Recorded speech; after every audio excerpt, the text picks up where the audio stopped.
I just wanted to know whether you have actually structured the infrastructures that you really feel that you should co-fund with the national government, because that is really very important.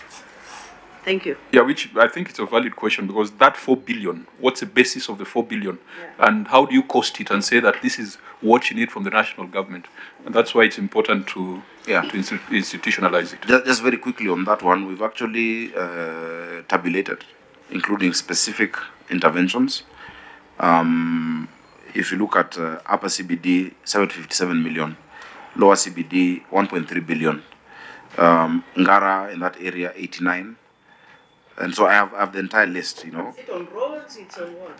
So that is, you have roads, you have certain bridges, you have the aspect of lighting, some of the areas. BRT? Or BRT is a different discussion. Which is even under what, Namata? Yeah. And at Namata, I'm the vice chair of the council. Namata was established by legal notice, looks at the metropolitan counties. The chair is the cabinet secretary for roads. The vice chair is the governor of Nairobi. One thing I'm happy about, because there are 5 lines of BRT, which really will sort out our transit problem. There's no other solution as we speak. I'll give an example of line 3. Line 3 of sorry, BRT. how much is available to Namata as in terms of budget? So each line is funded. Namata in itself only has support for the Thika Road line, which is $1 billion annually for I think 2 or 3 years. I'll get the specifics. But you look at line 3, 74 million euros being funded by the European Investment Bank. For like 2 years was stuck because of a cabinet memo. And I'm glad that our discussions with our friends has been able to unlock that. And it is scheduled for this cabinet that is coming.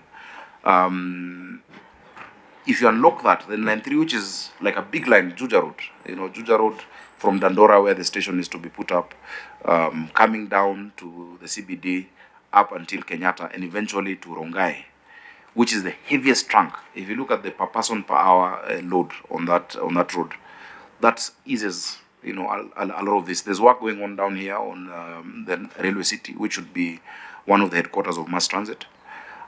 So a lot of the lines, we've just gotten funding now for Jogoo Road line from the Africa Development Bank. It was the only line that was not funded. Yeah, so that one has gotten support for the Jogoo Road line to come.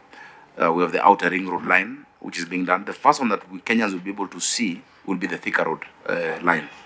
So, really so this is not coming from your equitable share on source revenue? No, that is not from us. So those are the additional financing arrangements that Nairobi has? Yes. So that is an additional financing arrangement to the intergovernmental setup called Namata.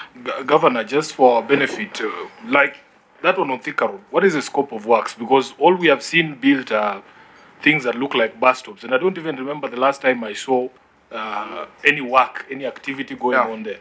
Because a BRT cannot be money to paint a red line on one of our lanes. What we used to call What is the scope of works for that line on Thika Road? And so I would actually invite that we, you know, bring them to do a presentation. When I got in office, I asked the same. I said, you know, BRT is not what the red lipstick in the middle of the road. And I was like, why would you put it in the middle?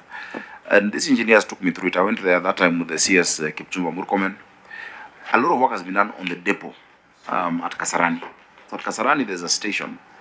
And that station is where all of the matatus coming from, you know, the Thika Road side, from Kasarani, Ngomongo area, all of that, then drop people who then get into the buses.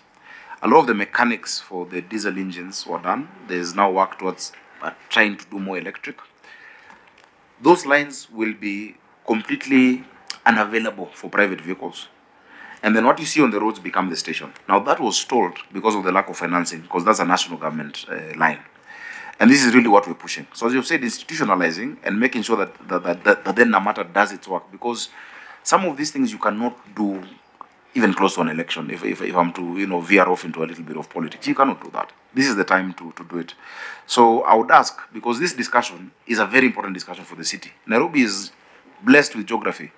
You're in Dubai in 5 hours, you're in London in 8 hours, and then you're stuck here for 4 hours when you land. It does not make sense. We cannot leverage the geographical location we have. And so I would urge this committee to invite ourselves and Namata on the issue, or maybe the Roads and Transport Committee, on how we unlock those projects. But I'm happy that our interaction has been able to get us funding, even as a city. But that is why, again, you should help cities to be able to get funding directly. I've been able to secure $100 million for the next water connections for the city.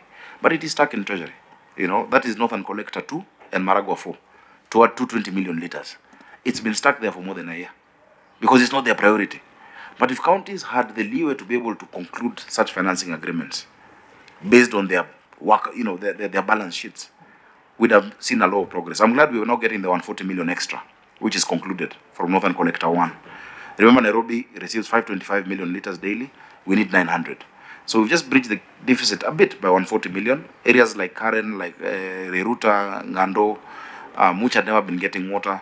I know we'll commission soon the pipes at Embakasi Garrison going down into Mihango and Utawala.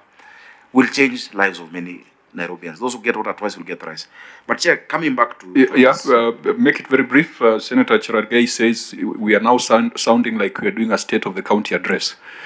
No, so just answering questions. I'll give you about 3 minutes to wind up so that we come back to the agenda. Chair, the Senator for Nairobi, my friend Senator Sifuna, has asked a critical question on the philosophy of devolution of certain individuals in our country. I want to say that never before has the capital gotten support in terms of sitting down together, thinking through the problems. I know that the support Governor Kidero didn't get, Governor Sonko didn't get, possibly didn't ask for, but he didn't get that. But the president has created an atmosphere where we can sit down and say, look, we need to sort out the city. If you look at the investment going into the river regeneration project, which is under a commission that we jointly set up. You know, we have representatives of Nairobi there. And recently Bishop Wanjiru went there. Which someone was doing a comparative analysis talking about similar projects, but I think it was in London, at the Thames. Yeah. It was headed by an engineer. Yours is headed by an evangelist. Let me not say too much about the individual. But you know, baptism happens around rivers, so you... Oh my goodness. But if you look at that plan, and it will really excite you as a Nairobian, because you have an inverted city. The rivers were hidden. If you look at the 1926 master plan of the city and 48, the settlers wanted the higher areas. And so they created what they called a buffer zone, which became the slums. That's when there's floods. It's affecting Kibra, Mukuru, Madare, Huruma, all of those. Now that is going to change. But close to 70 billion shillings has been secured by the national government to support that work, plus what Nairobi Water is going to do. So, yes, the president is in full support to the capital. I think he said it as recently as Sunday. And this framework that we're working on with the Minister for Roads, that they would then inject, in the beginning 4 billion, the total cost is 11 billion, I think is an example of that kind of support. I can only speak about that kind of support to Nairobi because I can see it and I feel it. You know, the number of, I think we're the only county that has had a joint cabinet meeting of my cabinet and the national government sitting across the table, the president chairing that side, the governor of Nairobi on this side, saying what do we need to do for the capital. Because you must realize, in as much as it says the capital city shall be governed like any other county, that because it's the seat of the national government and also a diplomatic, this is the only UN headquarter in the global south, then special arrangements need to be done. So I hope I've answered Senator Sifuna in terms of the personal philosophy of the head of state when it comes to devolution in Nairobi County. Senator Nyuka? Governor, you sure you'll do those things? Lazima work. We have to.